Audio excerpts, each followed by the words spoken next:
Well, happy Wednesday. Good evening. Glory and honor, power to the Father Yah. Glory and honor to the Son, Messiah Yahweh Shai. Glory and honor to the Father for his grace given in righteousness through Yahweh Shai. Blessings and honor to them. Greetings to the 12 tribes, according to this book. 12 tribes scattered into the four corners of the earth through slavery.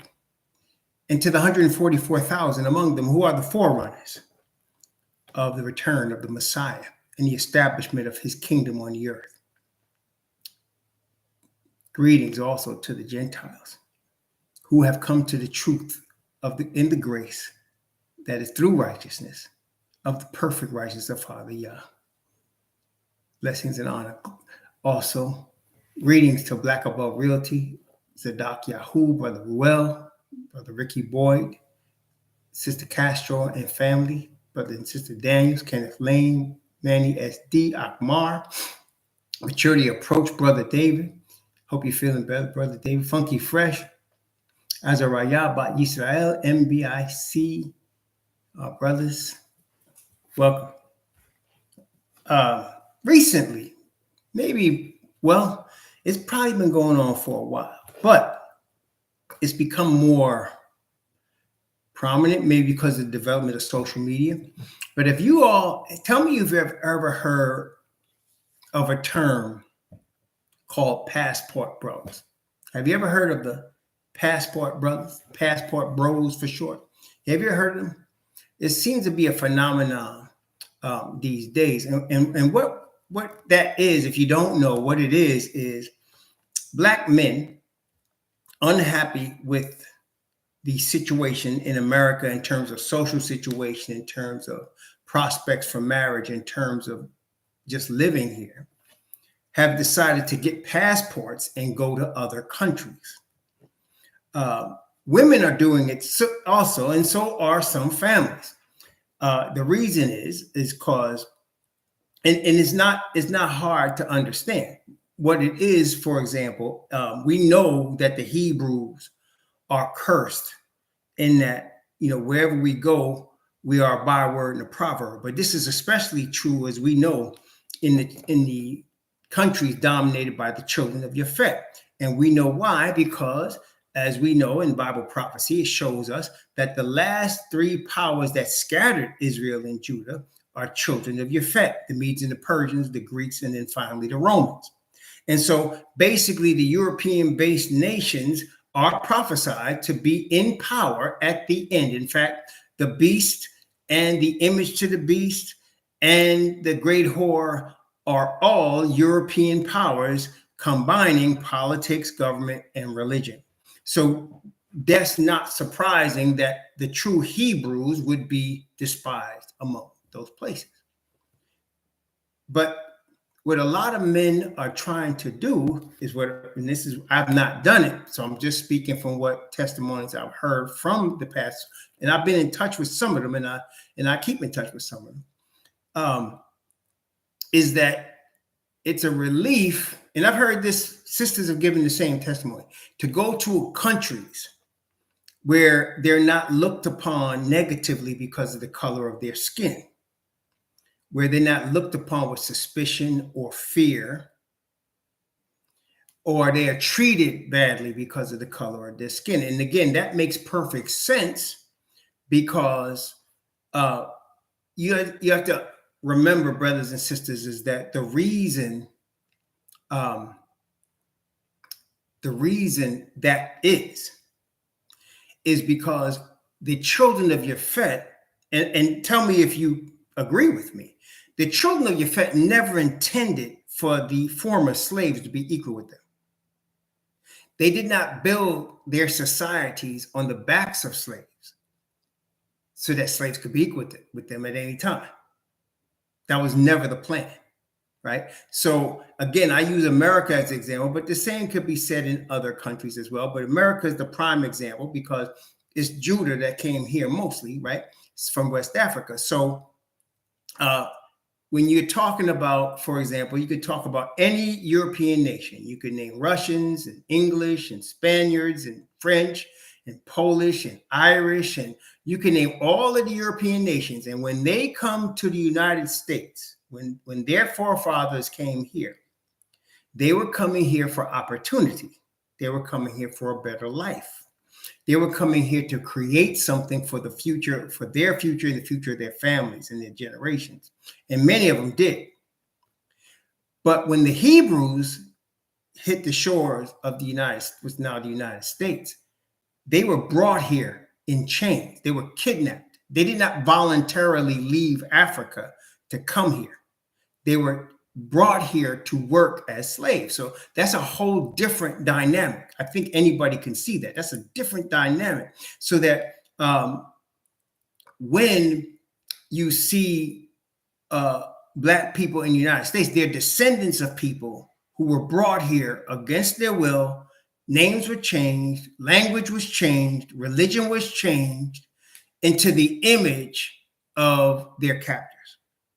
So if you go to Mexico or Panama even, or South America in some countries, or into Asia, generally you're going into places where the dominant people were not slave owners. And that makes a big difference.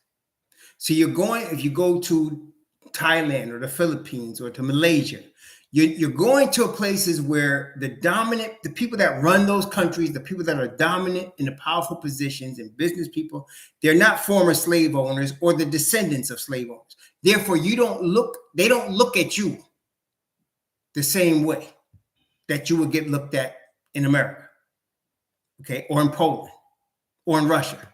They don't look at you the same way, okay, because you weren't never brought there to work to build their country.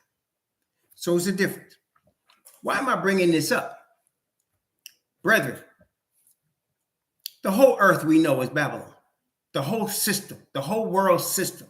Any place there's a bank that you can do business with, Babylon is there. Any place. So any place you go to, and you go, there's a Citibank, or there's a name another one, Chase, Charles Schwab. Any place you go where you could use them plastic cards and get money out, it's all about Babylon. But I believe a lot of people are being led away from, say, like the United States, and they don't realize it's preparation. See, brethren, as servants of the Father Yah, we must be prepared to go where he sends us. And let's look at some scripture. Isaiah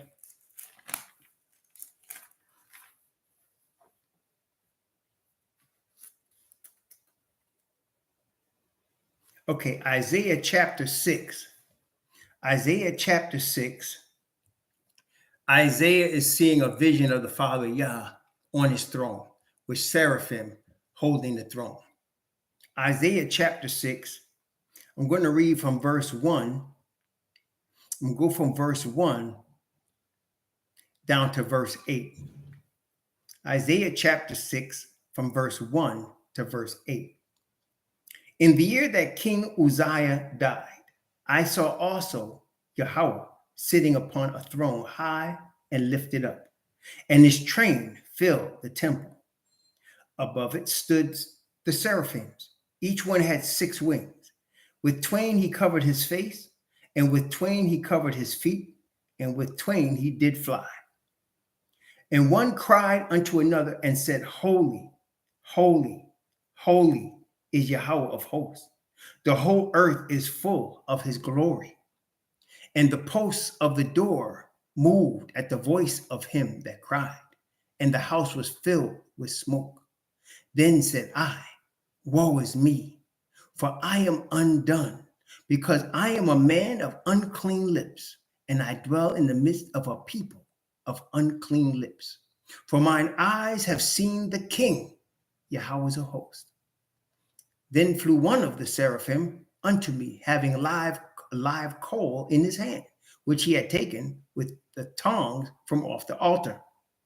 And he laid it upon my mouth and said, Lo, this has touched thy lips, and thine iniquity is taken away, and thy sin is purged. Also, I heard the voice of Yahweh saying, Whom shall I send, and who will go for us?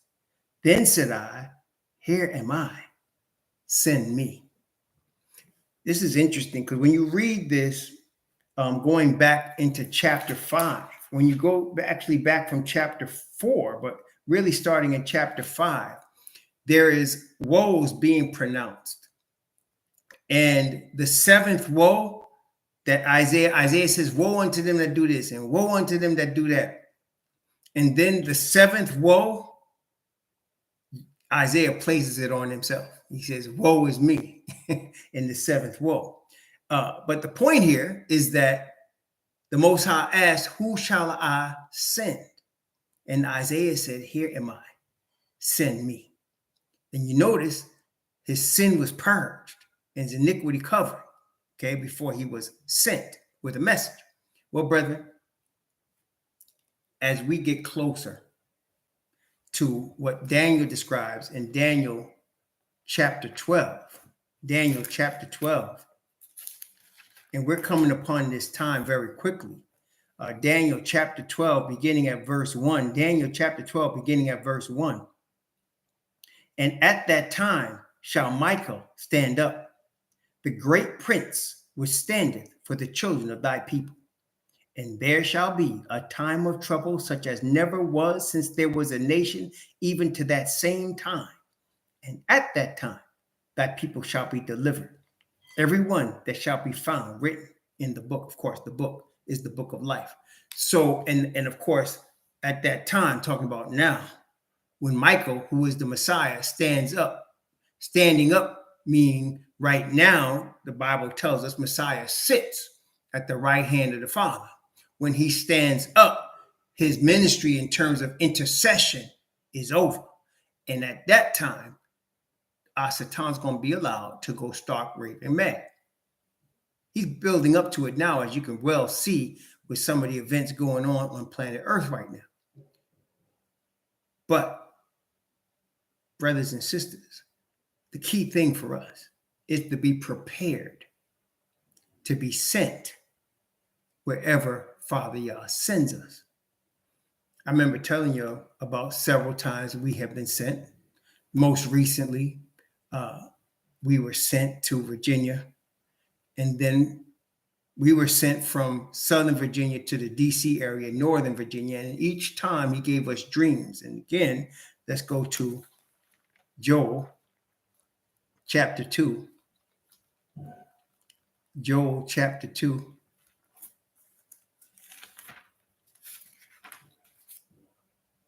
Joel chapter 2, beginning at verse 23. Joel chapter 2, beginning at verse 23 and going down to verse 28. Actually, verse 29. Joel chapter 2, 23 to 29. Be glad then, ye children of Zion, and rejoice in Yahweh your Most High, for he hath given you the former rain moderately, and he will cause to come down for you the rain, the former rain and the latter rain in the first. Now, the word month is supplied. It's actually not a part of the original. In this case, it shouldn't be there. When he says in the first, the word first means in the beginning. Okay, so at the start of a movement, he's going to supply the rain, which is the power of his spirit. Verse 24, the floor shall be of wheat, and the vat shall overflow with wine and oil. And I will restore to you the years that the locust hath eaten, the cankerworm and the caterpillar and the palmer worm, my great army, which I sent among you. And ye shall eat in plenty and be satisfied, and praise the name of Yahweh, your Most High, that hath dealt wondrously with you. My people shall never be ashamed. And ye shall know that I am in the midst of Israel, and that I am Yahweh, your Most High, and none else. My people shall never be ashamed. And it shall come to pass afterward that I will pour out my spirit upon all flesh, and your sons and your daughters shall prophesy. Your old men shall dream dreams, and your young men shall see visions. And also upon the servants and upon the handmaids in those days, I will pour out my spirit. Now, I'm going to give you my own testimony, my wife's testimony regarding this. The Most High has shown us every time we moved, he has shown us before. It's just that we are always planning and guessing as to where he's sending us. For example, he once showed me walking in a dangerous place, a dangerous subway. But while I was walking, I had a bubble around me. It was like a bubble that only I could see. And it was protecting me from everything around me in this dangerous place. I thought, my wife and I thought we were being sent maybe to New York, but we didn't know we were being sent to Washington, D.C. See, stuff like that. Or we had a dream a few years ago where we were in a wrong place and he showed us a vision on the wall and we thought we were going to Texas or North Carolina. We didn't know until this past year it was Florida. We knew he was sending us somewhere. We just didn't know where. And as time goes on, we get used to the dreams and we try to guess or we try to plan.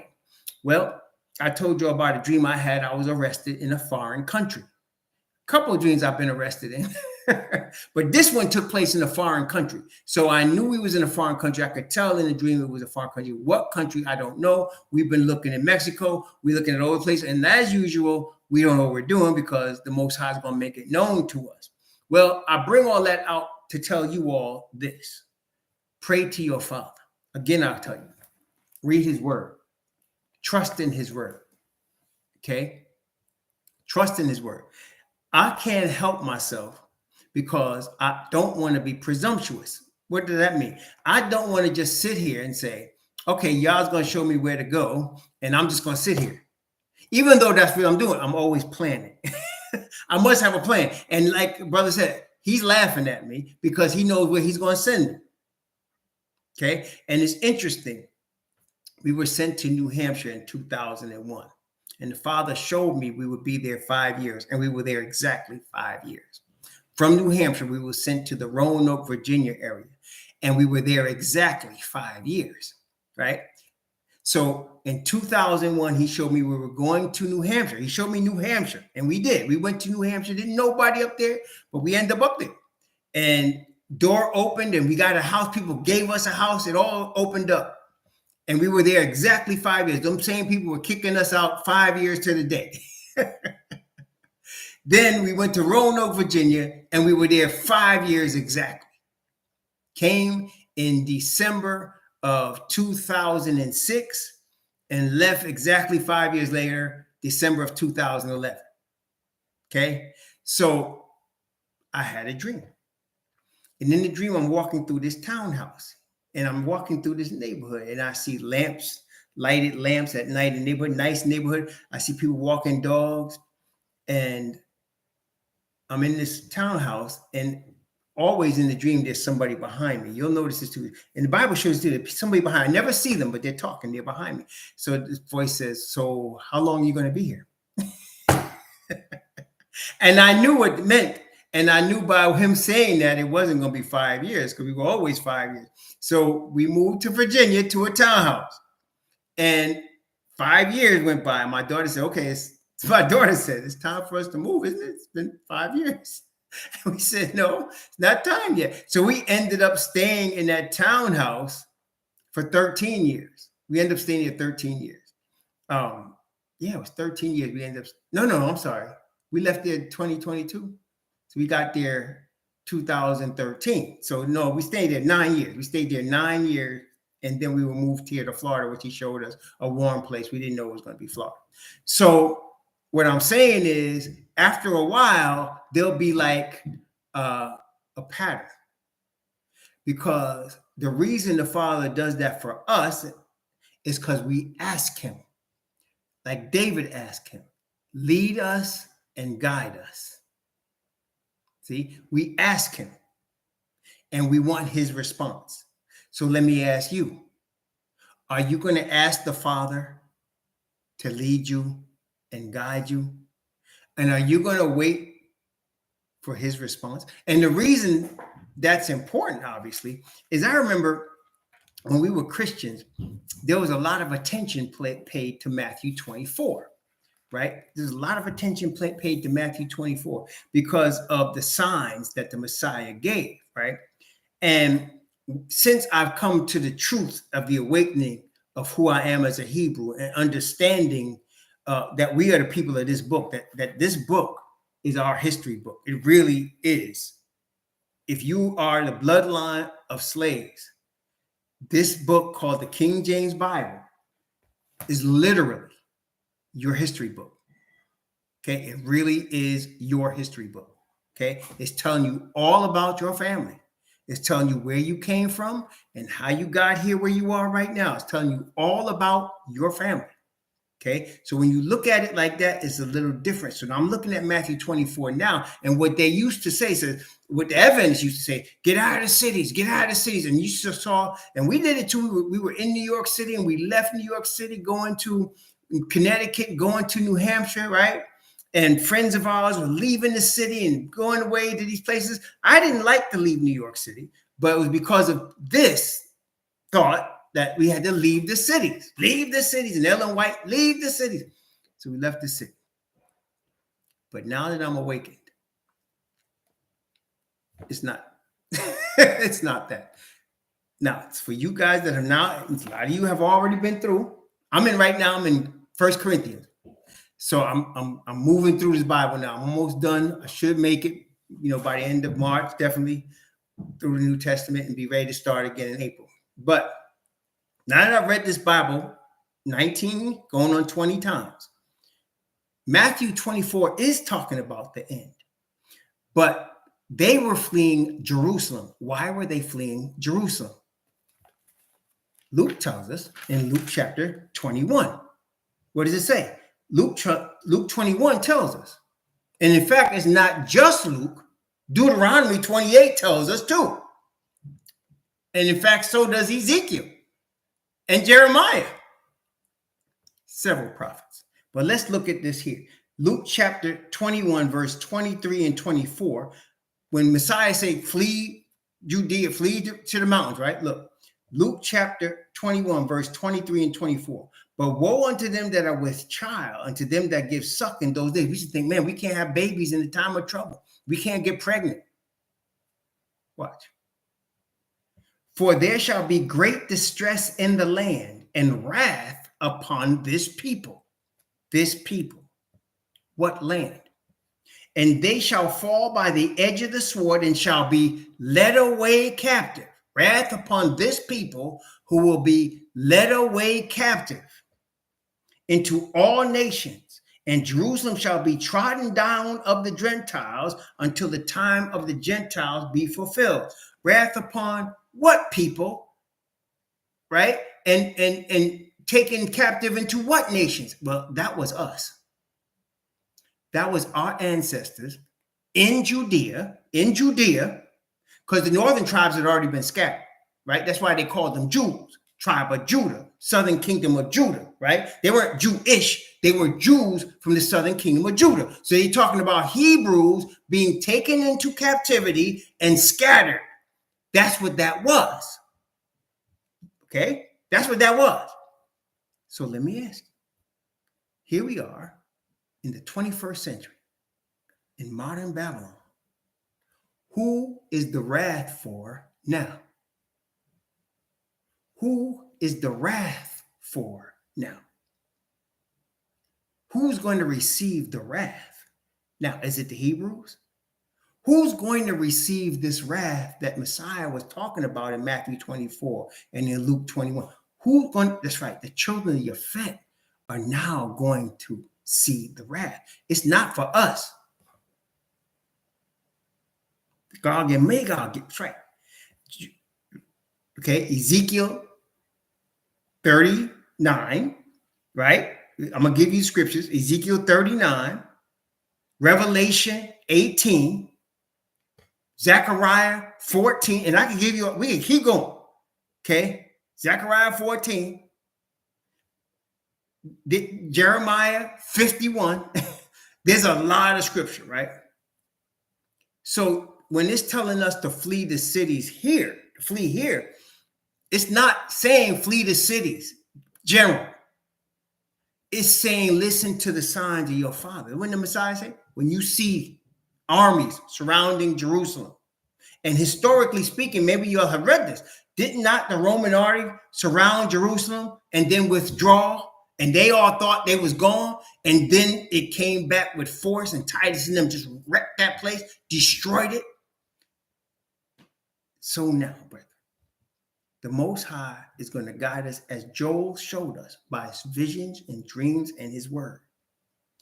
It doesn't matter like where you are as long as you're where he places you. As long as where he places you. And I believe a lot of brothers and sisters are not knowing what I just said, are leaving. And the reasons they're leaving are valid. They're not being treated like slaves in Thailand or Zambia, right? They're not being treated like slaves in Mexico. They're not being treated like slaves in Ecuador or Costa Rica. So they are leaving, or the Philippines. They're leaving, and the men are finding wives, and they're getting away from the culture that treats them like former slaves. But they don't realize a lot of them are being sent away because of what's getting ready to come here. Now, I don't know, where you are supposed to be. Okay, I don't know where you're supposed to be. But I do know if you're a servant father and you ask him to lead you and guide you, he will. Does that make sense? If you and this is the thing, brethren, it's not complicated. It's not complicated. People try to make it complicated, but it's not complicated. I could be right here in Florida when it all breaks out. I could be right here, or he could have me in another country. You could be right here, or he have you in another country. But I tell you what, if you asking him to lead you and guide you, he will. And he will show us, like I tell you, I'm not the only one. I'm sure I'm not the only one. He will show you dreams. He will give you signs and show you where you're supposed to be and go. Like I said, with us, he does it like this. He shows us a place, but doesn't tell us where it is. Right? So I'm in this third world country in this old bus getting arrested. The chains come off and I get out, but I'm on this dirt road and it's definitely a tropical place because there's all kind of palm trees and stuff. And I don't know where it is, but he's going to show us when it's time. But I can't help, I'll be honest with you, I can't help but be excited about it. So I say, my wife and I say, well, where is it? Is it in Mexico? Is it in Ecuador? Is it in Panama? I mean, where is it? Probably none of those places. I don't know. But he's going to show us. You understand? He's going to show us. If you ask him to lead you and guide you, he will do it. Isn't that what Messiah said? Whatsoever you ask the Father in my name, he will do it. Isn't that what he said? So brethren, passport brother, in my opinion, a lot of passport brothers don't understand. They thinking they finding a wife, and a lot of them are, but they're gonna be in them places when it all breaks out. You see, they're called passport brothers. What does that mean, passport? That means you got, I don't have one of mine with me, but you got basically a booklet that says you are free to leave the country and travel to another country as long as they accept you in their country, right? You're free to leave the country and travel as long as they accept you in their country, you could go. Okay. But the day's going to come where wherever you at, you're going to have to stay there. You know what? Did we just experience that with COVID? Did we just experience that with COVID? Okay. We just experienced that. What happened? People went on vacation. Some people went to foreign countries on vacation, and COVID came out and you couldn't leave. You couldn't leave. Nobody could leave the country they was in. There was some brothers. There was one brother I was following his channel. I don't even know what happened to because I don't see it no more. I forgot his name, but this brother was in Africa, and he was spending a lot of time in Africa. He would come back to the U.S. just to make sure he was still keeping his citizenship, but he spent most of the year in Africa. He was retired. He was retired military. He spent most of the year in Africa, and he would just come back to the U.S. to check on some things and go back. And man, when the COVID hit, he could not leave Africa, the country he was in. He could not leave it. And he got a little nervous because he was like, because now you there now. You ain't going nowhere. You there. And it happened to a lot of people. People got stuck in Mexico. Yeah, that was it. That was it, Sister Daniels. That was it. People got stuck in Mexico. People got stuck in South America. People got stuck in Africa. People got stuck wherever they was, they got stuck. Now, some brothers didn't care. Okay, there was a couple of brothers, like one brother, Sunshine Shoulders from Philippines, and the brother Zoom to Thailand. They didn't care. They was happy where they are. They wasn't planning on coming back. So they was good. Brothers and sisters. See how the Most High, how good he is? You get an example. You want to know what the time of trouble is going to be like for us? You want to know what the time of trouble is going to be like for us? Remember 9/11. Those of you old enough, if you were at least 40 right now, that means you was at least 20 when 9/11 hit. If you remember 9/11, that same day, the day wasn't even over yet. When them planes hit the Twin Towers and that plane crashed in Pennsylvania and them plane hit the Pentagon, by the time that day was over, they were already telling you, this is Osama bin Laden. They were putting this picture everywhere. This is Osama bin Laden. He did this, and we're going. And George Bush was telling everybody, we getting ready to do big. We're going to pay them back. We're going to take care of this. We're going to take care of our enemies, right? And from that point, all of the people that had bank accounts, if you was under suspicion, they froze all your bank. No matter where in the world you was, they froze your bank account. And any country that wouldn't do it, they were under sanctions from the U.S. You remember that? So I remember because they had a list out. You couldn't even travel to certain countries because these countries were under suspicion of harboring terrorists. And the country had to prove to the U.S. and to NATO that they wasn't harboring terrorists. And so there were many people that, and most of them happened to be Muslim because of the fact that this was the climate at the time. If you remember, this was the climate. Most of them happened to be Muslim. In fact, I had a guy I grew up with, family I grew up with. There was 7 of them.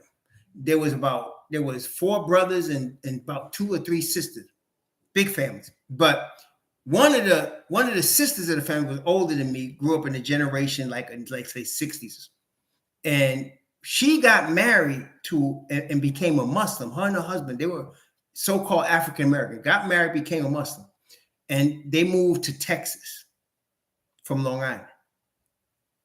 During this time, 9/11, her husband got up to go to work, was driving on the parkway, dude with a high-powered rifle, sniper, killed him. Never caught the dude, never caught who did it, but he was dead.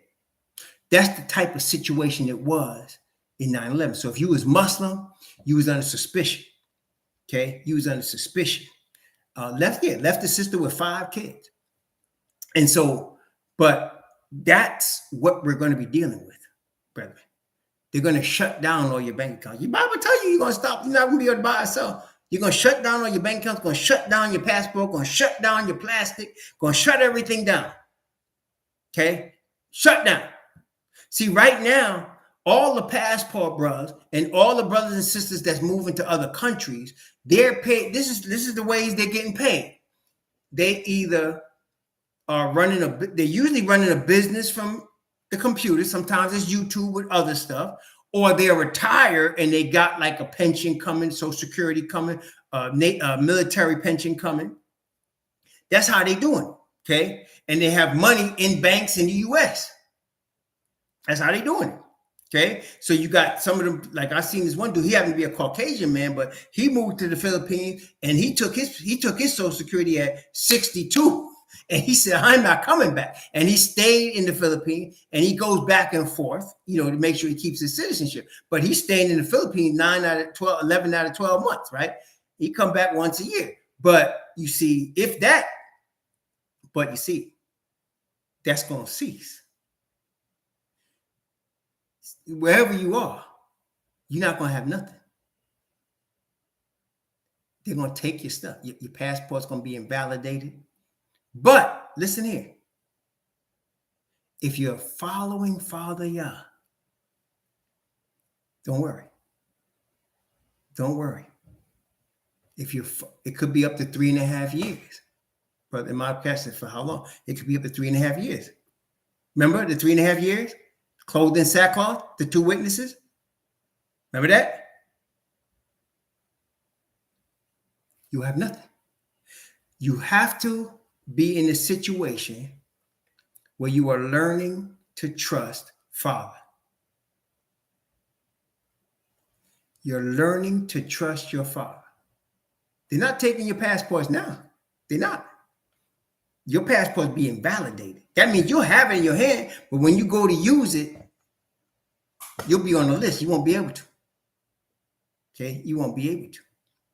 So the key thing then is, what was the key thing in Matthew 24? We go back to Matthew 24 now. Go to Matthew 24.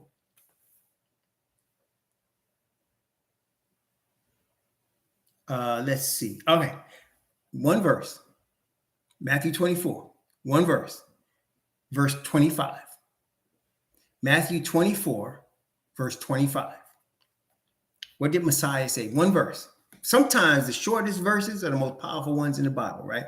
Here. Behold, I have told you before. Behold, I have told you before. Why is that so important? What did Revelation 1:1 tell us?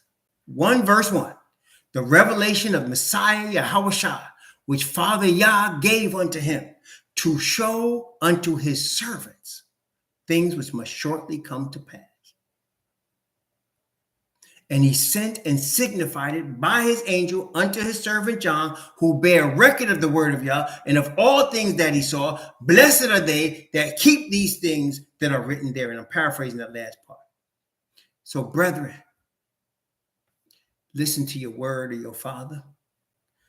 This is serious business. You understand? We could theorize about flying in a plane, but when you in the plane, it ain't theory no more. You could theorize about who's the pilot of the plane you're in, but when you in the plane and somebody's flying it, it ain't theory no more. You in the plane. When you look out the window and you can see you 10, 15, 20,000 feet up, you can see it, right? Well, brethren, we could theorize about the time of trouble. We could theorize about prophecy. But let me ask you, you need to know, isn't that right? You need to know, right? If Father's revealing something to you, you need to know, right? This ain't no joke. This is real. So again, I tell you, read your word, start in Genesis, read through the Revelation. I know it sounds silly, but he will guide you in the way you should go. Okay? He will lead you and guide you in the way you should go. Read your word. He'll speak to you in dreams. He'll speak to you in dreams in the word. Yes, pray for wisdom. That's right, Diamond Jim. Pray for wisdom. He'll speak to you in dreams. He'll guide your steps, but you got to be listening for him. And you got to be ready to obey what he tells you to do. Okay? Got to be. The year we moved to New Hampshire, it was 2001. It was 2001. And it was the beginning of the Gregorian calendar, January. Father showed me, you're moving. He showed my wife too. That's another thing. We both would get dreams. We're moving. He didn't show us where. So we started the guessing. We was in Connecticut. And I'm going to tell you, we started packing. In January and February of 2001, we started packing, not knowing where we was going. We just knew we was going. We started packing. Okay? So I'm looking for land in the countryside because I said, we got to get out the cities, right? We were in the Adventist church at the time. So I'm looking for land in the countryside saying, we got to move. We're going to move. And we found this piece of land, beautiful piece of land. Man. It was about 4 acres. Beautiful. I think they were only asking, it was in Connecticut. Connecticut, I don't know how expensive it is now, but it used to be very expensive. In this area, Connecticut, it was very expensive. An acre land, this was 2001. Acre land cost you, $100,000, but this was 4 acres, and it was 40,000 or something like that. And we said, oh, this is the place. This is the place. We would go out there every Sabbath and pray on that land. So that's the place for it. That's the place for it. it was sold. We were disappointed. I was mad, actually. I started fasting and praying because now I realized I was a fool. I was looking for a place, and he didn't tell me to look for no place. He just told me I was moving. So I needed to know where I was moving. So I started fasting. I was fasting 40 hours a week because I was deadly serious about this. I was fasting and praying, getting up every day at 5 a.m. and praying and fasting 40 hours a week. Finally, he showed me a vision of a state. I didn't realize the state until after the vision was over. I said, wait a minute, that looks like that's New Hampshire. And my wife said, we ain't moving to no New Hampshire. We was in Connecticut. Never even moved no New Hampshire, man. So that was July of 2001. September 2001, this white woman walks up to me. I don't know her. I met her. I went to guest speak at this church. I don't know. She said, you said you was moving, because I did mention we was moving. She said, where you moving? I said, I don't know. She said, well, you know. I don't know this woman now. It's the first time I met her. She said, my daughter and my son-in-law live in New Hampshire. They would love for you to come visit. I never mentioned New Hampshire to her, I promise. I said, your son-in-law and your daughter. And she seemed like a strange woman. She made me nervous, actually. So I said, okay. She wrote down a card, I put it in my pocket, forgot about it. She said, can I have your number? I gave her my number. The next day, I went out, came back, and thanks, Sleep Relax, for the $20. Blessings. Thank you, brother. So I came back. True story, man. Came back. This is September 2001. Came back. My wife said, some girl called for you. My wife's Puerto Rican, you know. She said, some girl. She said, yeah. I said, I don't know. What girl you talking about? She said, some girl from New Hampshire. I said, what? She said, yeah. She gave her number. So I called back. Dude answered the phone. Are you Glasgow? Yeah.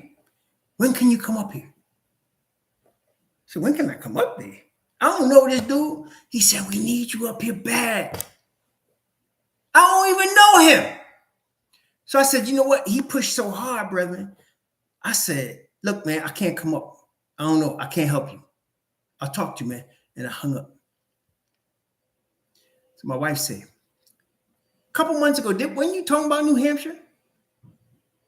I said, yeah. He said, they're from New Hampshire. And they called you.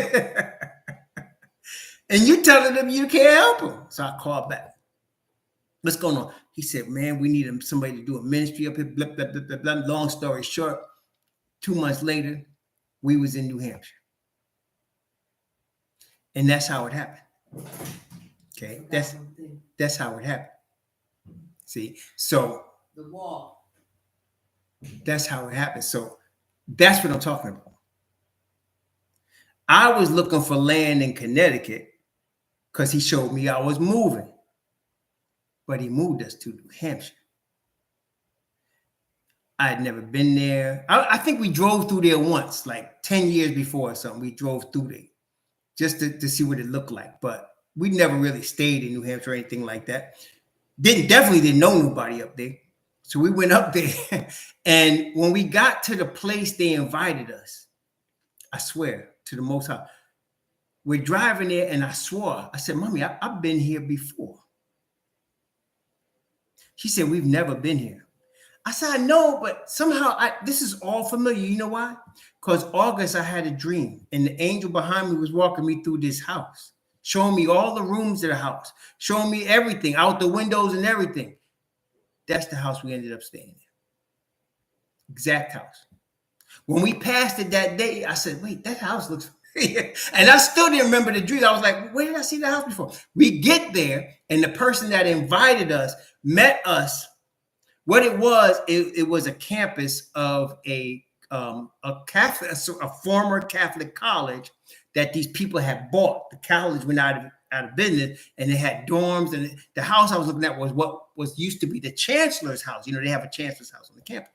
And so we got there, and the host came, and my son and my daughter were all little. We was always talking about moving to the country, right? My son said, "Oh, this is really nice." And the lady said to him, "Oh, you like it? Because this is where you're going to live." And sure enough, they gave us the yellow house to stay in. They charged us. It was a 5,000 square foot house. It was an old house though, $300 a month. 5 bedrooms, like 3 or 4 fireplaces, $300 a month. We ran a ministry there for 5 years, prison ministry, health ministry. We did all that up there. Okay. And so I'm telling you all that to say, he's going to guide you if you ask him. See, that's the thing. Ask him and wait. Don't make the mistake like us thinking you're going to move ahead. Ask him and wait. You can make plans. I know I have to. I do it all the time. My wife, I drive her crazy. I'm always planning ahead. Always. Because it's just a thing. I don't know. Maybe it's a Jamaican thing. I just have to be prepared. I just try. I don't like to be left flat-footed. You understand? I like to be prepared. They just say, my grandmother, always be prepared. So I guess I'm always trying to be prepared for stuff. One of my favorite quotes from Malcolm X is like, the future belongs to those who prepare for it. So I'm always trying to be prepared. I'm always planning stuff. But it always doesn't matter because the Most High ends up moving us another place. And my daughter, my youngest one, that moved with us to Northern Virginia, she also sees things. So my wife and I, we had this big house that we lost in Roanoke, big giant, mini mansion type of house. Most High was using that to teach me a lesson too. But we moved into this townhouse that was like less than half the size of what we left. And so my wife and I, after we was humbled, especially me, we started saying, okay, from now on, we're going to be downside. We're going to downsize. So we start wanting to get rid of furniture and get rid of nicks and get rid of. My daughter tells my wife, Mama, you don't want to throw that out. My wife said, what you mean, baby? We getting ready to downsize. She said, no, you're going to probably get one more big house. And we looked at her and said, no, we're not buying no more big houses, man. No. Imana, is my house big? Imana, is my house big? I was like, we're not getting no more big houses. And here we are. And my daughter, because the Most High was showing her, we're going to be in a bigger house. And we was like, no, we not. No, we not. Yeah, exactly, bro. No, we're not going to be in a bigger house. No, we're not moving. We're going to get a small. Matter of fact, my wife and I was like, we're going to get a small. That's right, your Cobra too. It's going to be a small apartment. We were talking about getting an apartment, y'all, or condo, something small. And here we are. So don't make I can't tell you don't make no plans, but I could tell you, please pray to your Father. Pray to him to guide you and lead you, and listen for his voice. Read his word. He will show you things. I 100% guarantee that, especially if you're waiting for him. Wait on him. You will never be ashamed, the Bible says. In fact, we read it. My people shall never be ashamed, he said. Right? Wait on him.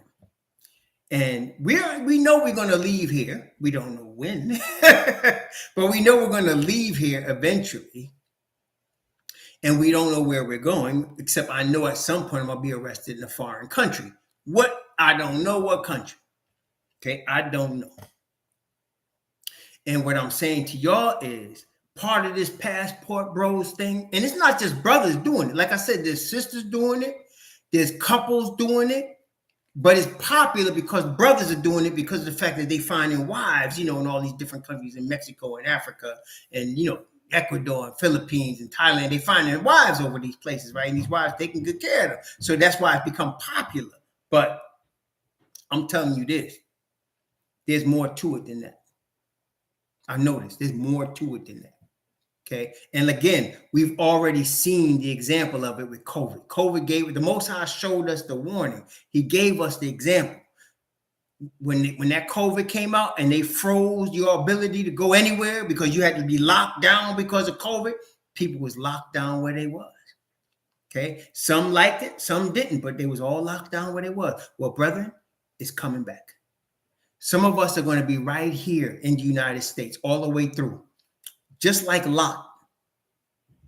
Lot was in Sodom and Gomorrah until the angel pulled him out. Did you know that? It wasn't that Lot left and said, okay, I need to leave Sodom. The angel was saying, leave. leave, leave. And he didn't want to leave because he had family there, because he had children. Aside from the 2 daughters that went with him, he had other children there. He didn't want to just leave. It got to the point where the angels grabbed him and said, flee for your life. Brethren, Father Yahweh, and the Bible says in 1 Peter, he was a righteous man, and what he saw bothered him in Sodom and Gomorrah. What he saw, what he witnessed, bothered him. And in fact, the men wanted to rape the 2 angels that came to warn him. Okay? But the point I'm making is that even then, the angels pulled him out when it was time. Brethren, it's okay. Where you are in terms of geographic area is irrelevant as long as where you are is where Father wants you to be. As long as where you are is not your choice, but it's the Father's choice, you fine. You fine. And can't nothing touch you. The whole plain in Sodom and Gomorrah turned into fire and brimstone. It was salt, just why you got this salt sea to this day. But Lot was cool. Lot was good. And his wife would have been good if she didn't turn back. Right? Lot was good. Noah was good. Right? Brethren, Elijah was good. Gave the warning message, was taken out. Whirlwind. See? We're going to be good as long as we listening to the Father. It's extremely important. Like I said, this ain't no theory. Get from the word the truth. Pray to your Father. Listen for he's going to show you stuff. I can guarantee some of y'all, he's already shown. He's going to show you stuff. Wait on him to tell you what it means. Because he'll let it be known when it's time.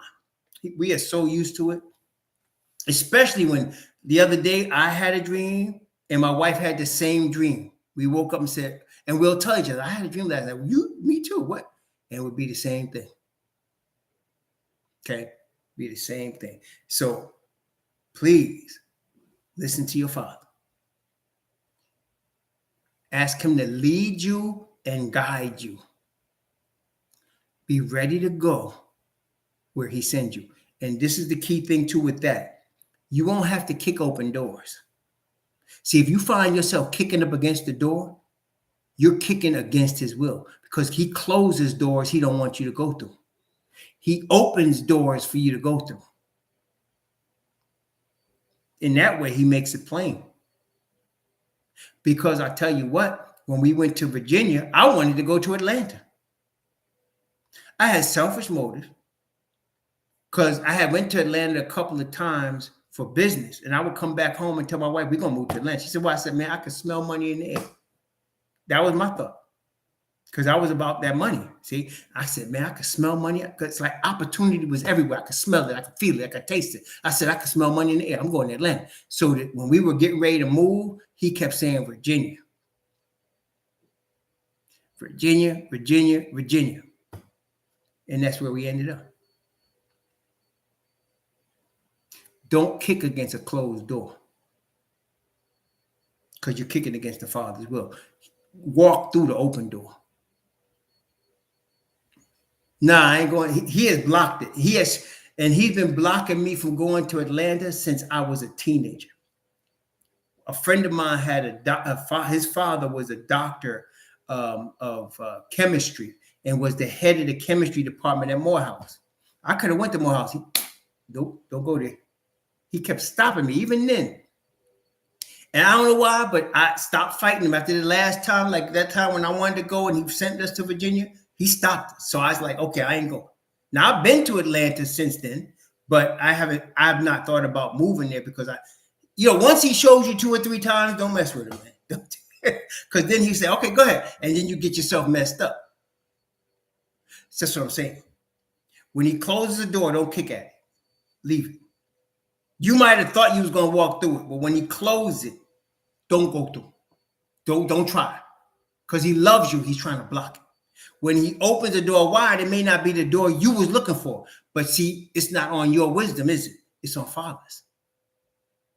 And that's the point of asking him to lead you and guide you. You understanding it's not your wisdom. It's his. And he knows more than you. And he knows more than me. Father. I was tempted to be wild then. I was fortunate the Father kept me. But the reason I wanted to go because I felt like I had never seen so many Hebrews making that kind of money, and I was like, I could make money down here. That's the reason I wanted to go. It wasn't about anything but that. It wasn't about anything. I have a brother down there, and I went down there for his wedding and all that, and I was like, I could get paid down here. That's the only reason I wanted to go. I could get paid down here. That's the way. And I'm telling you, I had like this. I don't know. It's a sense when you're in the money business, you can smell and taste when it's around. And I was like, there's money flowing through the air down here. I got to come down here. And Father was like, no, no, no. And then my friends, when I was in high school, one of my friends went to Morehouse ahead of me, and he was like, there's like, 5, 10 girls for one dude. And I was like, what? He said, yeah, man, you need to come down here. And I was headed, and he kept blocking me. So I was like, okay. So after all of it, and it was multiple times. So I said, after that, I was like, okay, I'll not go. But when the door is closed, brethren, don't kick at it. Don't kick at it. Don't tempt the Father. He'll spank you. Don't tempt him. Believe me, I got sore button on my behind many times. Don't tempt him. When he locks a door, don't try to go through. Just go through the one he opens. And he will open the door. He'll make it very plain. He'll open the door. And when he does, walk through the door that he opens. You'll be all right. Okay? You may not understand it, but walk through it. There is no way we were planning on moving to Florida. No way. No way. Okay? No way we were planning to move to Virginia or New Hampshire. No way. No way. We ended up in them places because he sent us there and opened doors for us to go there. Okay, so yes, all of that. When you have a girl or woman, you have a man, and you can't get with them and you don't understand, he's protecting you from something. Don't go by your will. Remember what the Messiah said? Not my will, Father, thy will be done. We have to think like that. The Messiah is our example. We have to think like that. Not our will, Father's will be done. And so when he's blocking you from somebody, there's a reason for that. We may not understand it, especially at the time, we won't understand it. And I could tell you more about that, but I'm not going to go into it. But I'm saying there's lots of time. Doors closed. Closed. And okay. But he had something better. You see, so don't fight the closed door. Walk through the open one. All right? All right. Most High bless you and keep you. May he cause his face to shine upon you and be gracious unto you. And may he lift up his countenance upon you and give you peace. Shalom. Thank you all.